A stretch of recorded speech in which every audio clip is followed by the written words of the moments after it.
Welcome to the chilling tale of David Berkowitz, better known as the Son of Sam. It's the summer of 1976, and New York City is bustling with life. But beneath the surface, a sinister presence lurks in the shadows, terrorizing the streets and striking fear into the hearts of its residents. In the middle of this vibrant metropolis, Berkowitz embarks on a reign of terror that would come to define an era.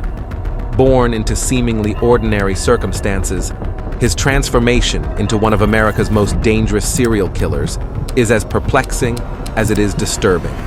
Some say it was due to demonic possession, some satanic involvement, but who actually knew what was the truth?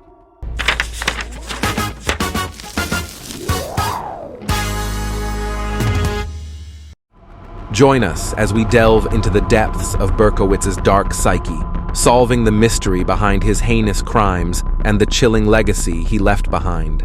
Brace yourself for a journey into the heart of darkness, where the line between good and evil blurs and the true nature of humanity is laid bare only on Behind the Date.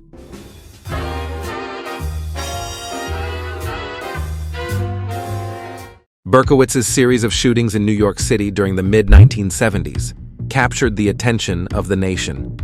His crimes were particularly sensationalized due to the randomness of his targets and the way he terrorized the city. Firstly, the randomness of his targets added to the haunting of his crimes. Berkowitz targeted young couples, typically sitting in parked cars, which created a sense of fear and vulnerability among the public. This randomness made it difficult for people to predict who might be the next victim, leading to widespread anxiety and paranoia among the citizens. People were afraid to step out of their houses for a long time. Additionally, Berkowitz's methods of attack were particularly terrifying. He would approach his victims in the darkness, often late at night, and without warning, open fire on them. This created a sense of helplessness and dread, as people feared that they could be targeted at any moment while going about their daily lives. Despite the increased police presence and public awareness, he continued to evade capture for an extended period, adding to the mystique and notoriety surrounding him. His killing may have been random, but his letters weren't. Yes, he used to write letters to the media often after every killing. David Berkowitz earned the title of Son of Sam from the media and law enforcement during his crime spree in New York City in the mid-1970s. He was dubbed the Son of Sam because of a letter he left at one of the crime scenes addressed to NYPD Captain Joseph Borelli. In the letter, Berkowitz referred to himself as the Son of Sam and claimed responsibility for the shootings. The media picked up on this reference, and it quickly became the nickname by which Berkowitz was known during the hunt for the perpetrator of the shootings.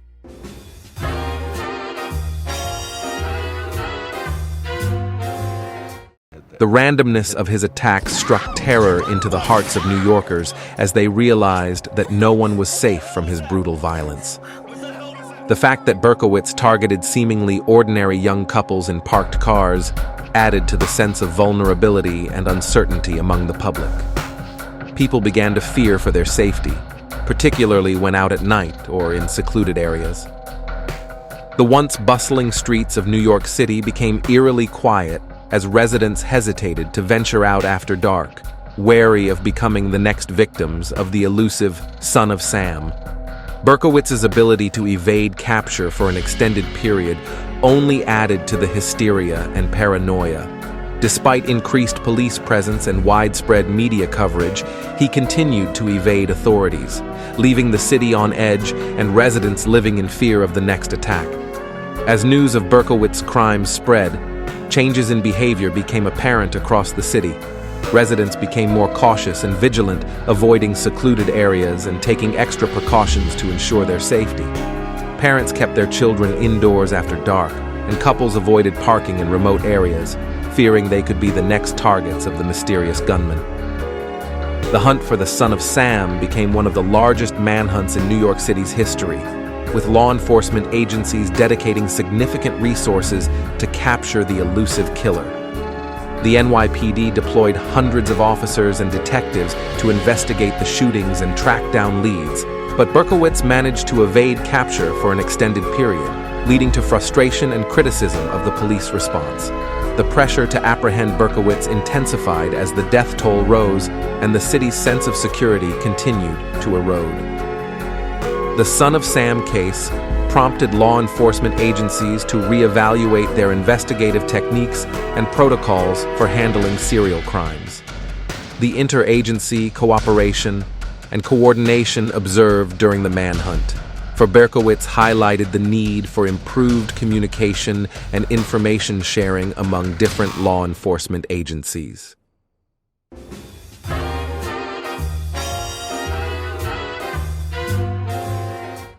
Son of Sam was captured by law enforcement on August 10, 1977, bringing an end to his reign of terror in New York City. Berkowitz's capture occurred after an extensive manhunt and investigation by the New York City Police Department, NYPD, and other law enforcement agencies. Upon his arrest, Berkowitz confessed to the shootings and claimed that he was following the orders of a demonic entity named Sam. He stated that Sam, whom he believed to be a neighbor's dog possessed by a demon, commanded him to commit the shootings. Berkowitz's claims of demonic possession and his belief that he was carrying out the will of Sam added an eerie and supernatural element to the case. Berkowitz's mental state at the time of his arrest raised questions about his sanity and psychological well-being. He underwent psychiatric evaluation and was ultimately diagnosed with paranoid schizophrenia. This diagnosis suggested that Berkowitz may have been experiencing delusions and hallucinations that influenced his behavior and actions. Throughout his legal proceedings, Berkowitz's claims of demonic possession and his erratic behavior further underscored concerns about his mental health. However, despite his claims, Berkowitz was found competent to stand trial, and he eventually pleaded guilty to the shootings. That brings us to the end of this video. Thank you for joining us on this journey through the chilling tale of David Berkowitz. If you found this exploration thought-provoking, be sure to like, share, and subscribe for more content that delves into the mysteries that shape our understanding of the human experience.